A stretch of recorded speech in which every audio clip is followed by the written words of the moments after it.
More on this now with Rebecca Koffler, strategic military intelligence analyst and author of Putin's Playbook. So President Trump seems to swing back and forth. One day Vladimir Putin is in his good graces. The next day it's Volodymyr Zelensky. What's going on with Putin right now, and why would he take the chance of angering President Trump by launching those attacks on civilian areas in Ukraine?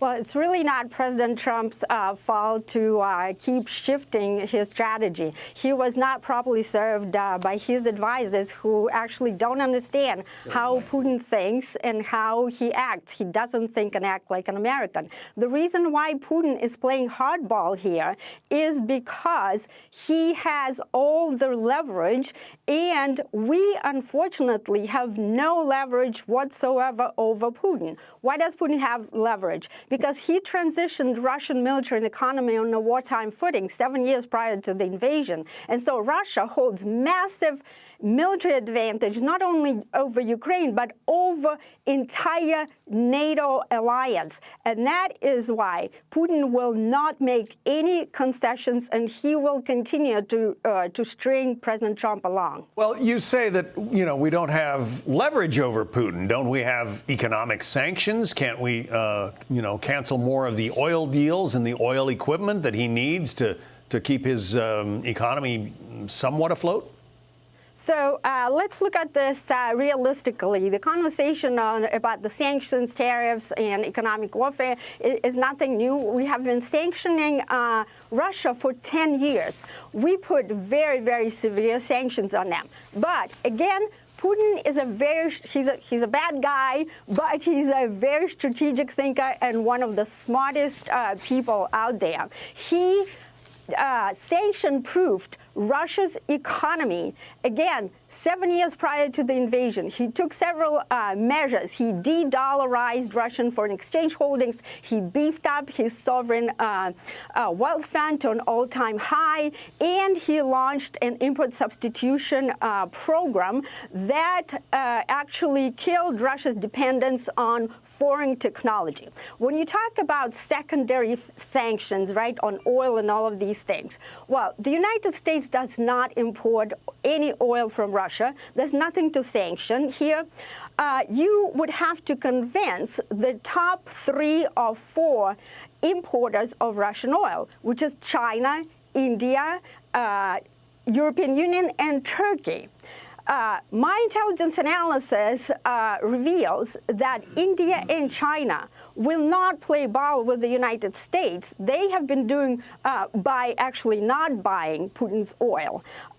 They actually are doing the opposite. Both China's and India's imports increased 40%. From about July, October last year. So there's nothing, and Russia only imports 3.5 billion in terms of trade to the United States. So there's nothing to tariff, and that is precisely why it hasn't changed Putin's behavior. And on top of that, Putin's decision-making on security has nothing to do with economic concerns, and Russian economy outperformed all the analysts' expectations, okay? That is why people need to start doing their homework on Russia, on Putin, before actually advising President Trump what is actually the art of the possible. And I've been saying the same thing. My intelligence analysis for 3 years is the same. Ukraine's victory is mathematically impossible over Russia. And so whatever we're doing right now is just basically like giving aspirin to a dead person, using a Russian expression. And so we wasted 350 billion, right, and have depleted our own weapons arsenal to dangerous levels by giving it to Ukraine, billions of dollars. And is that going to be another Afghanistan where it will take us 20 years and $2.2 trillion as it did last time to come to our senses and figure out what is possible? Let's just be realistic and not act on emotion. Yes, Putin is a bad guy, but he's a rational thinker, and we need to understand how he thinks. So, which is what my book explains his thinking, Russian warfighting strategy, which I actually briefed to NATO in September 2013. I briefed President Obama's advisors, four-star commanders at Strategic Command that guards our nuclear weapons, Northcom, EUCOM, you name it. And yet, neither Europeans nor the Pentagon prepared a counter strategy. And that's why President Trump, unfortunately, is in a very difficult situation right now. You seem to him. Let me just interrupt for a second. You seem sir. to get some agreement from Chuck Grassley, the Iowa senator, who said this on X. He said, "I've seen enough killing of innocent Ukrainian men and women. Women and children. President Trump, please put the toughest of sanctions on Putin. You ought to see from clear evidence that he is playing America as a patsy." You're saying that sanctions won't work? It is my assessment that sanctions highly unlikely will not work. And I explained why they won't work. Right. All right. So President Trump seems to have soured on Putin for now. What should the United States do in our last 20 seconds? Well, it depends on what we want to do. He has three options, President Trump, and none of them are good. They're all bad. We can keep doing what we're doing, continue sending weaponry so that Russia can fight until the last Ukrainian, the last missile in Ukraine's NATO arsenal.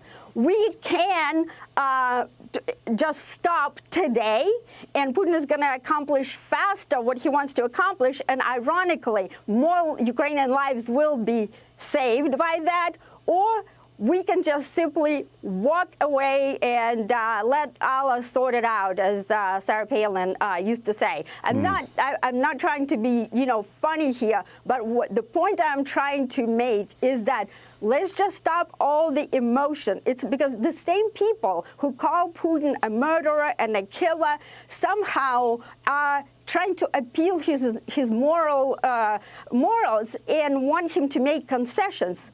He doesn't. His decision-making is not based on morals at all. He's a cold, calculated former KGB officer. And so we need to study Russia as an intelligence community, national security community, and the team on President Trump who are trying to advise him. They need to understand Putin, and they don't.